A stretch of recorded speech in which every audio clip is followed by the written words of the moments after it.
Hey guys, welcome to my channel Miss Recap. The movie begins on Earth, around 841 AD. A warrior woman called Ursa leads her fearsome army on a war against the fortiche tribespeople. Her son called Anders tells her that their men will be glad to return home, because they will have more golds than they can carry after the battle.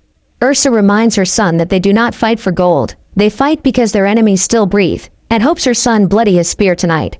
Just as they arrived at the fortiche land, they are welcomed with thousands of arrows towards them, but the outcome of the battle was still in their favor.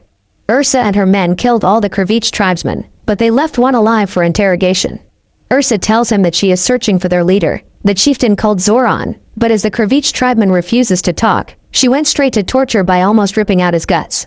The man is forced to confess that Zoran has built an immense fortress many leagues to the east high above the lake of Lake Ladoga. After getting the answers she needs about Zoran's location, she handed her axe to her son to give the man a merciful death. The man tells Anders that he will never go to heaven if he kills an unarmed prisoner, making him so afraid, so Ursa had to collect the axe and kill the man herself. She gives her son a disappointing look, as he still doesn't have what it takes to be a Viking. At nightfall, after Ursa orders her men to go get their rest for battle tomorrow, she goes to sit with her son Anders. She tells him he is old enough, and it's time to tell him what happened to his grandfather, her father called King Einar. Zoran attacked their land and defeated them, leaving King Einar half dead on the ground. He begs Zoran to slay him, but not lay hand on his daughter Ursa. But Zoran, who wants to teach his family a lesson, answers that it's either Ursa dies by his hands, or he will die by her hands. King Einar makes a crying Ursa to take his life, not before telling her to avenge him. The next morning, Ursa takes her men to Zoran Immer's fortress, and a war begins. Ursa proved herself to be a very scary warrior in this battle. This woman doesn't even use a sword but only shields to fight, and we see how she took down dozens of men on her own. Her men are small in number, but the numbers of Zoran men doesn't intimidate them at all because of their astonishing fighting skills. Ursa finally gains entrance to King Zoran castle, and they all surrounded King Zoran to kill him. King Zoran mocks Ursa, saying it's because of she's a coward that was what led to her father's death, and just as he kept talking, her son Anders beheaded him from behind with his spear. But an unknown force sends his son flying, making them confused. A predator suddenly shows up out from nowhere, and begins to attack Ursa and her men. Just with one single punch, the predator kills her men one by one. As the predator tries to kill Anders, Ursa jumps on its back and begins to strike it with her shield. But unfortunately, the predator has an advanced tech weapon, which it uses to release a powerful force and sends Ursa flying off the mountains. She falls inside a lake, but manages to swim her way out of it, but the predator keeps looking for her. Smartly, she takes out the beast with a very heavy object, and uses a chain to tie the object to the predator arm. She then lures it to a lake where the predator was unable to swim to the surface because of the heavy object tied to its arm. She then takes advantage of this moment. Just as the predator tries to use its weapon to kill her, Ursa uses her shield to backfire the attack, and this kills the predator. Ursa comes out of the lake, but sees her son brutally injured. Her son dies in her arms, leaving Ursa crying. The scene suddenly takes us to another timeline in Japan 1806. These twin brothers called Sin and Lee are having fun together, as they play with a paper boat they made by themselves. We find out that their father was the king at that time called the Shogun, making the twin brothers princes.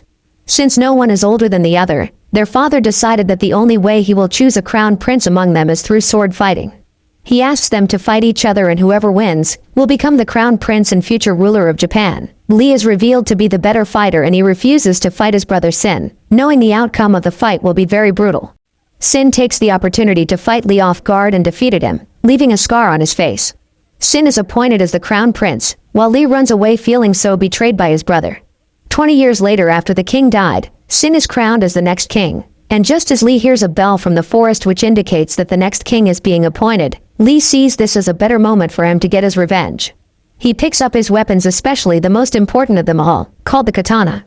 During a previous king burial, we noticed a predator observing the whole town from a rooftop. Without wasting much time, Lee begins his revenge mission on his brother. He sneaks inside the palace and started to kill all the guards silently, but his plan starts to fail when a guard who spotted him rings a bell. Sin and his guards decided to equip themselves upon hearing the bell, but Lee throws a red gas inside the chambers and eliminated all the guards in seconds. A fight between the two brothers begins. Although Lee is still the better fighter, Sin still gives him a very tough fight. After a long fight, Lee overpowers Sin with his sword fighting skills, and he finally got his revenge as he gave his twin brother a scar on the face just like he did to him 20 years ago.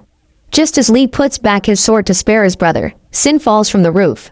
Lee feels really bad about what just happened to his twin brother, and just as he looks at his father frame on the wall blaming him as the reason for the conflict that happened between him and his brother, the predator emerged from nowhere and attacks him.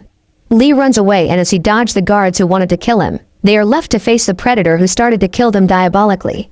Lee gets chased by the predator on the rooftop, and this leads him falling inside the river close to the town's gate.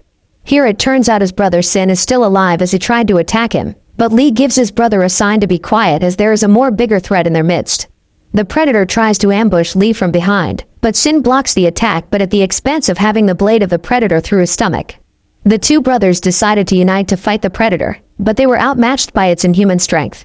Lee noticed the predator has a bomb, and smartly takes the bomb from the predator and uses it against it, and this injured the predator really badly. The both brothers then pick up their sword, and started to cut the predator limb to limb until it dies. After the fight, the both brothers had a little chat, before Sin dies from the very fatal injury.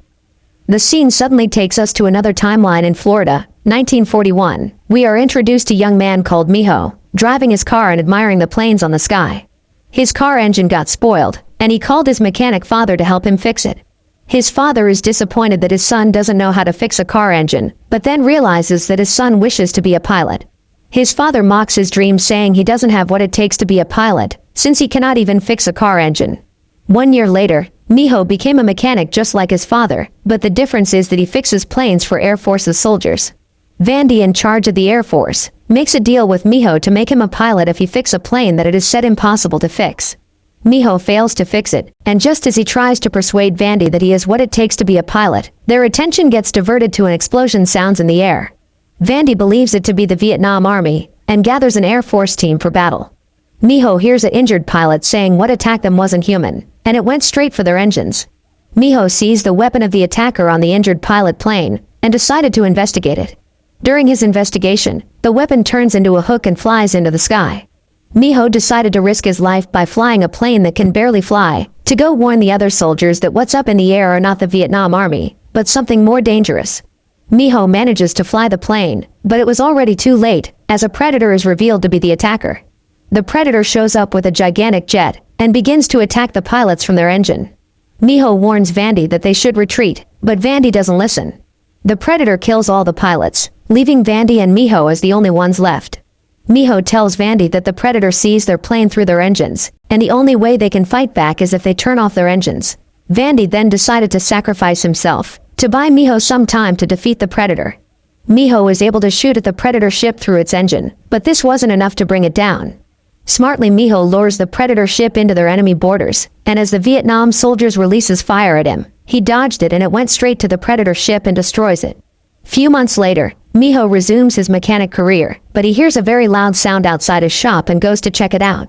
Miho is confronted by a gigantic predator ship, and it captures him. Miho wakes up to see himself inside the ship. He sees dozens of predators inside the ship, and a collar is placed on his neck. They push him inside their prison cell, where Miho is so happy to see other humans there. Those two other prisoners turns out to be Ursa and Lee, who killed a predator in their timeline. Miho tries to communicate with them, but they speak different languages and they weren't friendly. Miho, Ursa and Lee are then taken out of their cell, and they realize they are not on planet Earth anymore. All the predators suddenly gets on their knees, as the Predator King emerges from his ship. Just as the Predator King begins to speak to the prisoners, we find out that the collars placed on their neck is to help them understand their alien language. The Predator King tells Miho, Ursa and Lee that they must fight to the death, and the survivor will have to face him. Miho realized the collar is not just for translation, but it's also a bomb in case they try to escape. To begin to fight, the predators give each of the prisoners a weapon from their tribe to fight themselves. Ursa tries to attack Miho, but Lee stops her, and says he is not going to fight her. He tells Ursa that him and his brother only killed the predators by working together, and tries to convince Ursa that they should work together against the predators. Sensing their impending unity, the Predator King sends a large beast inside the arena to give the prisoners a more tougher challenge. Just as Miho tries to convince Ursa to calm down, the beast throws him up in the air and swallows him. Ursa goes to attack it, while Miho strolls around its belly. He sees a weapon inside and started piercing its guts, while Ursa and Lee fights the beast from the outside. Together, Lee and Ursa manage to kill the beast. The beast is being thrown inside a pit, with Miho still inside its belly.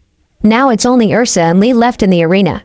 Ursa attacks Lee, who is revealed to be a better fighter. He had many chances to kill Ursa in the fight, but he doesn't, as he keeps trying to convince her that they should work together.